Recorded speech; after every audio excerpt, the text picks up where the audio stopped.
નમસ્કાર મિત્રો, સ્વાગત છે બધા મિત્રોનો અમારી યુટ્યુબ ચેનલમાં. હું છું આપનો મિત્ર ભાવિક વઘાસિયા. તો મિત્રો, ખાસ કરીને આ વિડીયોના માધ્યમથી આપણે વાત કરવાની છે સિસ્ટમની હાલની સ્થિતિ શું છે અને આજે ગુજરાતના કયા કયા જિલ્લાઓમાં ધોધમાર વરસાદની શક્યતાઓ રહેલી છે. સંપૂર્ણ માહિતી જાણી છે તે પહેલા જે પણ મિત્રો નવા છે તે ચેનલ સબસ્ક્રાઇબ કરી દેજો. તો મિત્રો, ખાસ કરીને સિસ્ટમ હવે ક્રમશઃ ધીમી ગતિએ આગળ વધી રહી છે અને એમપી અને લાગુ ગુજરાતના ભાગો નજીક સિસ્ટમ હવે પહોંચી ગઈ છે. ચોમાસુ ધારી પોતાની નોર્મલ પોઝિશન પર હાલ પણ જોવા મળી રહી છે અને ચોમાસુ ધારીનો પશ્ચિમ છેડો રાજસ્થાનના બિકાનેરથી પસાર થઈ રહ્યો છે. ત્યારબાદ કોટા, ગુના, સગર, પેન્દ્રા રોડ, બાલાસોરના ભાગો પરથી થઈ અને બંગાળની ખાડીના ભાગો સુધી જઈ રહ્યો છે. જ્યારે ઓફશોર ટ્રફ દક્ષિણ ગુજરાતથી કેરાલા સુધી સક્રિય જોવા મળી રહ્યો છે. ત્યારે મિત્રો, સાંજેથી રાત્રિ દરમિયાન વરસાદની ગતિવિધિ વધી હતી અને રાત્રિ દરમિયાન અનેક વિસ્તારમાં વરસાદી માહોલ યથાવત જોવા મળી રહ્યો છે. સૌથી વધુ વરસાદ નડિયાદમાં જોવા મળી રહ્યો છે અને 6 ઇંચ જેટલો વરસાદ ગઈકાલે સાંજથી સવાર સુધીમાં જોવા મળી રહ્યો છે. તો મધ્ય ગુજરાત, પૂર્વ ગુજરાતના ભાગો અને ઉત્તર ગુજરાતના ભાગોમાં વરસાદની શરૂઆત જોવા મળી રહી છે. દાહોદ સહિતના ભાગોમાં વરસાદી માહોલ જામ્યો છે. ત્યારે આજે ગુજરાતના ક્યાંક વિસ્તારમાં મધ્યમથી ભારે વરસાદની સંભાવનાઓ રહેલી છે તે વિશે વાત કરીએ તો ખાસ કરીને દક્ષિણ ગુજરાતના તમામ જિલ્લાઓમાં આજે શક્યતાઓ ગણી શકાય, જેમાં ભરૂચ, સુરત, વાપી, વલસાડ, દમણ, દાદરા નગર હવેલી, તાપી, નર્મદા, ડાંગ સહિતના ભાગોમાં હળવો મધ્યમ અને અમુક સીમિત સેન્ટરો હોય જ્યાં પૂર્વ ગુજરાતને લાગુ અને મધ્ય ગુજરાતને લાગુ ભાગો હોય ત્યાં ભારે વરસાદની સંભાવના પણ અમુક વિસ્તારમાં રહે રાત્રિ સુધીમાં.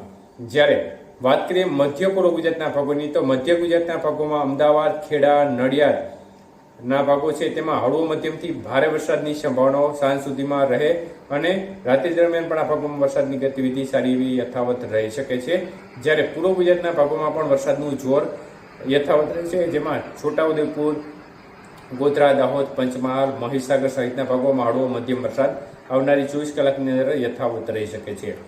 હવે સૌરાષ્ટ્રની વાત કરીએ તો સૌરાષ્ટ્રના ભાગોમાં ખાસ કરીને સિસ્ટમની અસર ધીમે ધીમે શરૂ થવા લાગશે. હાલ અમુક વિસ્તારોમાં વરસાદી માહોલ જોવા મળી રહ્યો છે, જેમાં આવતી 24 કલાકની અંદર ખાસ કરીને આમ જોવા જઈએ તો સાંજ સુધીમાં જે સુરેન્દ્રનગર જિલ્લાના ભાગો છે, બોટાદ જિલ્લો છે, ભાવનગર, અમરેલી અને રાજકોટ જિલ્લાના ભાગોમાં હળવો મધ્યમ વરસાદની શક્યતાઓ છૂટાછવાયા વિસ્તારમાં ગણી શકાય અને અમુક સીમિત સેન્ટરોમાં સાંજ આસપાસ ભારે વરસાદની શરૂઆત પણ જોવા મળી શકે છે. બાકીના જિલ્લાઓ છે મોરબી, જામનગર, દ્વારકા, પોરબંદર, જૂનાગઢ અને ગીર સોમનાથ જિલ્લાના ભાગોમાં પણ છૂટો છવાયો વરસાદી માહોલ, ક્યાંક હળવો વરસાદ તો અમુક વિસ્તારમાં મધ્યમ વરસાદની શરૂઆત જોવા મળી શકે છે. સાંજ સુધીમાં આ ભાગોમાં પણ વરસાદની ગતિવિધિ જોવા મળશે. તો આમ જોવા જઈએ તો આવતી 24 થી 36 કલાક સુધી આમ જોવા જઈએ તો આવતીકાલે બપોર બાદ વરસાદની ગતિવિધિ ધીમે ધીમે ઘટવા તરફ રહી શકે છે. એટલે આપણી પાસે હજી 36 કલાક જેવો સમયગાળો છે અને આ સમયગાળા દરમિયાન અનેક વિસ્તારોમાં વરસાદની સંભાવનાઓ છે.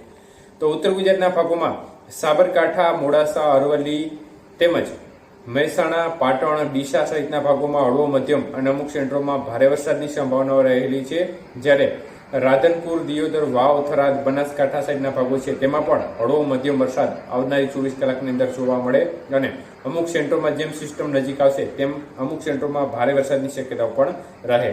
પરંતુ એક વાત ખાસ ધ્યાન રાખવી કે આ વરસાદ છે તે છૂટો છવાયો જશે. ભારે વરસાદની શક્યતાઓ એટલે તમામ સેન્ટરોમાં વરસાદ પડી જાય એવું નહીં હોય. અમુક સેન્ટરો વરસાદની બાકાત પણ રહી જતા હોય છે. જ્યારે કચ્છના ભાગોની વાત કરીએ તો કચ્છના ભાગોમાં પણ સાંજ સુધીમાં ખાસ કરીને રાપર, ભચાઉ આજુબાજુના ભાગો છે, અંજાર, મુન્દ્રા સાઈડના વિસ્તારો છે, ભુજ આજુબાજુના, ગાંધીધામ આજુબાજુના વિસ્તારો છે, આ વિસ્તારમાં હળવા વરસાદની સંભાવના રહે. અમુક સીમિત વિસ્તારમાં મધ્યમ વરસાદ પણ શરૂ થઈ શકે છે અને સિસ્ટમ જેમ આગળ વધશે તેમ કચ્છના ભાગો અને પશ્ચિમ સૌરાષ્ટ્રના ભાગોમાં પણ વરસાદના જોરમાં વધારો થવાની શક્યતાઓ દેખાઈ રહી છે. એટલે બીજા ભાગોમાં પણ વરસાદની ગતિવિધિ વધી શકે છે. તો એકંદરે સાંજ સુધીમાં રાજ્યના અનેક વિસ્તારમાં વરસાદની ગતિવિધિ વધશે અને અનેક વિસ્તારમાં સારો એવો વરસાદ પણ જોવા મળશે. જો જરૂર જણાશે તો સાંજે ફરી એકવાર અપડેટ આપવામાં આવશે.